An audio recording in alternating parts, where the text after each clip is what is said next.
మహాభారతం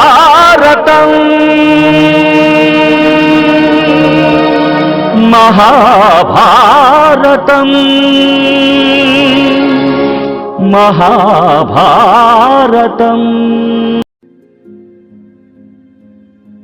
ముందు భాగంలో కౌరవులకు గంధర్వులకు మధ్య జరిగిన యుద్ధంలో కర్ణుడు యుద్ధభూమిని విడిచి పారిపోయాడు. దుర్యోధనుణ్ణి రక్షించి తీసుకురమ్మని ధర్మరాజు తన సోదరులను ఆజ్ఞాపించాడు. అర్జునుడికి గంధర్వరాజు చిత్రసేనుడికి మధ్య ఘోర యుద్ధం జరిగింది. అర్జునుడి పరాక్రమం ముందు ఎదురు నిలవలేక చిత్రసేనుడు తన ఆయుధాలన్నిటినీ త్యజించి అర్జునుడి ముందుకు వచ్చి లొంగిపోయాడు.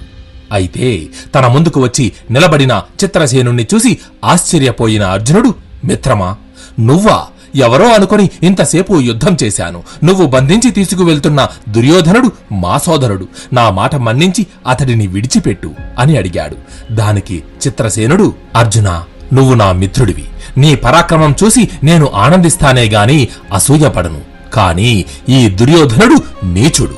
ఇతడి దురాలోచన నీకు తెలియదు. అడవిలో నానా బాధలు పడుతున్న మిమ్మల్ని అవమానించడానికి ఇలా వచ్చాడు. ఈ విషయం తెలుసుకున్న దేవేంద్రుడు కోపించి వీరికి తగిన బుద్ధి చెప్పి తీసుకురమ్మని నన్ను పంపించాడు. అందుకే వీరిని బంధించి ఆయన వద్దకు తీసుకువెళ్తున్నాను. నువ్వు అడ్డురాకు అని అన్నాడు.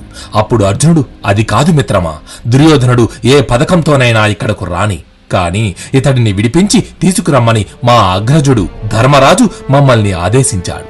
కాబట్టి దేవేంద్రుడే చెప్పినా మరే విషయమైనా అదంతా ధర్మరాజుతో చెప్పు. ఆయన ఏం చెబితే అది చెయ్యి. నా కోసం ఈ ఉపకారం చేసి పెట్టు అని అడిగాడు. దాంతో అర్జునుడి మాట కాదనలేక చిత్రసేనుడు దుర్యోధనుణ్ణి అతని పరివారాన్ని అలాగే బంధించి తీసుకువెళ్లి ధర్మరాజు ముందు నిలిపి జరిగిన విషయమంతా అతడితో చెప్పాడు. అది విన్న ధర్మరాజు స్నేహపూర్వకంగా చిత్రసేనుణ్ణి సత్కరించి అతడి వైపు చూస్తూ, గంధర్వరాజా, దుర్యోధనుడు మాకు సోదరుడు. మీరు అతని ప్రాణాలకు ఎటువంటి హాని కలిగించకుండా ఉంచి మా వంశానికి ఎంతో మేలు చేశారు. దుర్యోధనుడు చేసింది తప్పే, కాని మమ్మల్ని చూసి అతన్ని క్షమించి విడిచిపెట్టండి అని కోరాడు. ధర్మరాజు మాటలు విన్న చిత్రసేనుడు శాంతించి దుర్యోధనుణ్ణి అతని భార్యలను తమ్ముళ్లను విడిచిపెట్టి ధర్మరాజు వద్ద సెలవు తీసుకుని స్వర్గానికి వెళ్లి దేవేంద్రుడితో జరిగిన విషయమంతా చెప్పాడు. అది విని సంతోషించిన ఇంద్రుడు అమృతం కురిపించి చనిపోయిన గంధర్వులందరినీ తిరిగి బ్రతికించాడు. అయితే చిత్రసేనుడు వెళ్లిపోయాక ధర్మరాజు దుర్యోధనుడి కట్లు విప్పించి అతడి వైపు చూస్తూ, దుర్యోధన, దుర్జనుడు ముందు వెనక చూడకుండా ఎదుటి వారితో కయ్యం పెట్టుకుని చివరికి నాశనమవుతారు. ఇంకెప్పుడు మంచి చెడులు ఆలోచించకుండా ఇటువంటి కార్యాలు తలపెట్టకు. సరే, అయ్యిందేదో అయ్యింది. ఇది మనసులో పెట్టుకుని బాధపడకుండా తిరిగి హస్తినాపురానికి వెళ్లిపో అని అన్నాడు.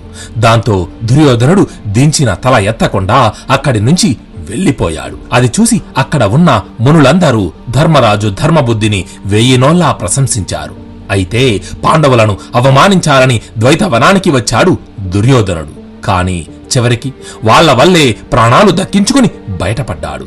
ఇది తలచుకుని సిగ్గుతో కుమిలిపోతూ దేనికంటే చావే నయం అని చింతిస్తున్నాడు. ఇంతలో చెదిరిపోయిన కౌరవ సైన్యం తిరిగి మెల్లమెల్లగా దుర్యోధనుణ్ణి చేరుకుంది. అలా తన పరివారంతో మరికొంత దూరం ప్రయాణించి ఒక అనువైన ప్రదేశంలో డేరాలు వేయించాడు. తను ఒక్కడే లోపల గదిలోకి ప్రవేశించి జరిగిన విషయాలనే తలుచుకుని దుఃఖిస్తూ మంచం మీద పడుకుని ఉన్నాడు. ఇంతలో కర్ణుడు అక్కడికి వచ్చాడు. యుద్ధభూమిని విడిచి వెళ్లిపోయాక దుర్యోధనుణ్ణి కలవడం అదే మొదటిసారి. అయితే వస్తూనే కర్ణుడు దుర్యోధనుడి వైపు చూస్తూ, మిత్రమా, మహాయుద్ధం జరిగిపోయింది. గంధర్వులు సామాన్యులు కాదు, మాయా యుద్ధ ప్రావీణ్యులు. అయినా నువ్వు కూడా చూశావు కదా, నేను నా శక్తి వంచన లేకుండా పోరాడాను. కుప్పల కొద్దీ గంధర్వులను కూలగొట్టాను. కాని ఏం చెయ్యను, మన సైన్యం నన్ను విడిచిపెట్టి వెళ్లిపోయింది. దాంతో ఆ గంధర్వులు నా రథాన్ని విరగ్గొట్టేశారు. అయినా నేను ఊరుకోలేదు. పక్కనే ఉన్న వికర్ణుడి రథం ఎక్కి వస్తుంటే ఆ రథం నన్ను ఎటో తీసుకుపోయింది. ఏమైతేనేం, నువ్వు మాత్రం సామాన్యుడివి కాదు. ఒక్కరివే గంధర్వులందరినీ చంపి వచ్చావు.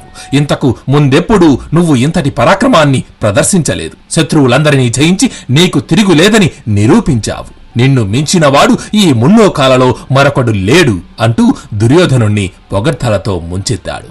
అయితే కర్ణుడి మాటలు విన్న దుర్యోధనుడు మరింత సిగ్గుపడి తన మనసులో, ఇతడికి జరిగిన విషయం ఇంకా తెలిసినట్టు లేదు, అందుకే ఇలా మాట్లాడుతున్నాడు అని అనుకుని కర్ణుడి వైపు చూసి మరింత దుఃఖిస్తూ, లేదు కర్ణ, లేదు.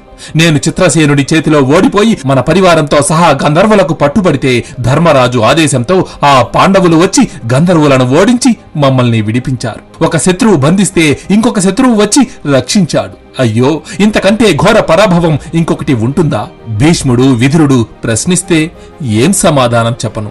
రాజ్య ప్రజలకు నా ముఖం ఎలా చూపించను? లోకం నన్ను చూసి నవ్వుతుంది. దీనికంటే ఆ గంధర్వుల చేతిలో మరణించినా బాగుండేదేమో. ఇంత జరిగిన తరువాత నేను జీవించి ఉండడం వ్యర్థం. నా ప్రాణాలను త్యజిస్తాను అంటూ కన్నీరు పెట్టుకున్నాడు. ఇంతలో దుశ్శాసన, శకునులు కూడా అక్కడికి వచ్చారు.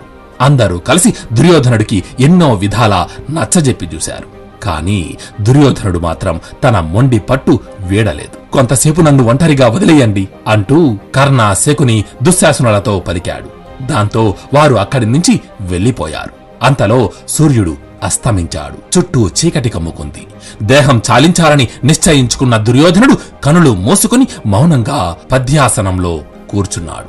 నెమ్మదిగా తన బాహ్య ఇంద్రియాల కర్మలను విడిచిపెట్టి సమాధి స్థితిలోకి వెళ్లిపోయాడు. అయితే దుర్యోధనుడు రాక్షస అంశలో జన్మించినవాడు. అతడు మరణిస్తే రాక్షస జాతి నశిస్తుందని నిశ్చయించుకున్న పాతాళలోకంలోని రాక్షస రాజులందరూ కలిసి ఒక చోట సమావేశమై దుర్యోధనుణ్ణి పాతాళానికి రప్పించాలని నిశ్చయించుకున్నారు. వెంటనే వేద పండితులను పిలిపించి మహాయాగం మొదలుపెట్టారు. పాలు, నెయ్యిని అగ్నికి సమర్పిస్తూ వేద మంత్రాలను ఉచ్చరించారు. అప్పుడు ఆ అగ్నిగుండం నుంచి పెద్ద పెద్ద గోర్లతో, కారు చీకట్లను పోలిన రంగుతో, భయంకరమైన రూపంతో ఓ రాక్షస స్త్రీ ప్రత్యక్షమైనది. ఆమె పేరు కృత్య. అప్పుడు ఆ రాక్షసులు ఆమె వైపు చూస్తూ, దుర్యోధనుడు ఆత్మహత్యకు పాల్పడ్డాడు. అతడు మరణిస్తే మన రాక్షస జాతికి వినాశనం తప్పదు. వెంటనే వెళ్లి అతడిని ఇక్కడికి తీసుకురా అని ఆదేశించారు. రాక్షసుల ఆదేశంతో కృత్య అక్కడి నుంచి మాయమై దుర్యోధనుడి దగ్గరకు వెళ్లి అతడిని పట్టుకుని క్షణాలలో పాతాళలోకానికి తీసుకువచ్చి రాక్షసుల ముందు నిలబెట్టింది. అయితే అప్పుడు దుర్యోధనుని చూసిన రాక్షసులు ఆప్యాయంగా అతడిని కౌగిలించుకొని, సుయోధన, నీవు క్షత్రియుడవి, భరత వంశీయుడవి. నీ వంటి వీరునికి ఆత్మహత్య చేసుకోవడం తగని పని. ఆత్మహత్య చేసుకున్న వారికి లోకనింద, హీనత, దుర్గతి ప్రాప్తిస్తుంది. ఇవన్నీ తెలిసి కూడా నీ వంటి మహారాజు ఈ ప్రకారం నడుచుకోవడం ధర్మమా? నువ్వు అనుకుంటున్నట్టు నీవు సామాన్య మానవుడివి కాదు. నీ జన్మ వృత్తాంతం చెబుతాను, విను అని చెప్పి, పూర్వం మేము పరమేశ్వరుని కోసం ఘోర తపస్సును ఆచరించాము. అప్పుడు ఆ దేవాదిదేవుడు నిన్ను మాకు ప్రసాదించాడు. నీ శరీరంలోని పైభాగం వజ్ర సమానమైనది. ఏ రకమైన అస్త్రశస్త్రాలు నీ శరీరాన్ని బంధించలేవు. నీకు సహాయం చెయ్యడానికి అనేక మంది రాక్షసులు భూలోకంలో క్షత్రియులుగా జన్మించారు. భీష్ముడు, ద్రోణుడు, కృపుడు వంటి వారు దేవతాంశలతో పుట్టినా వారిని రాక్షస భావం ఆవహించి యుద్ధభూమిలో తన వాళ్ళు, పరాయి వాళ్ళు అని చూడకుండా రక్త పిపాసిగా మారి పాండవులను, వారి సేనలను నాశనం చేస్తారు. అలాగే నీ మనసులో అర్జునుడంటే కొంత భయం ఉంది. అది పోగొట్టే రహస్యం చెబుతాను, ఇప్పుడు విను. పూర్వజన్మలో సహస్ర కవచుడు అనే రాక్షసుణ్ణి చంపిన నరనారాయణులే ఈ జన్మలో కృష్ణార్జునులుగా జన్మించారు. అయితే వారి చేతిలో మరణించిన సహస్ర కవచుడి అంశను మేము కర్ణుడిలో ప్రవేశపెట్టాము. కాబట్టి కర్ణుడు కృష్ణార్జునులపై పగబట్టి యుద్ధంలో వారిని చంపగలడు. అంతేకాకుండా దేవేంద్రుడు కూడా అర్జునుడు కర్ణుణ్ణి గెలవలేడని అనుకుంటున్నాడు. అందువల్లనే కర్ణుడి కవచ కుండలాలను అపహరించడానికి ప్రయత్నిస్తాడు. కాబట్టి దుర్యోధన, దైన్యాన్ని వదిలిపెట్టి ధైర్యం వహించు. ఆత్మహత్యా ప్రయత్నం మానుకో. ప్రతాపంతో శత్రువులను జయించి ఈ సమస్త భూమండలాన్ని పరిపాలించగలవు అని ధైర్యం చెప్పారు. ఆ తరువాత దుర్యోధనుడు ఏం చేశాడు తెలుసుకుందాం మునుముందు రోజుల్లో. జై శ్రీకృష్ణ, జై జై మహాభారత్. మహాభారతం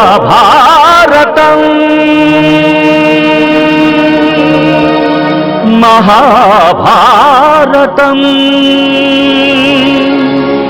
మహాభారతం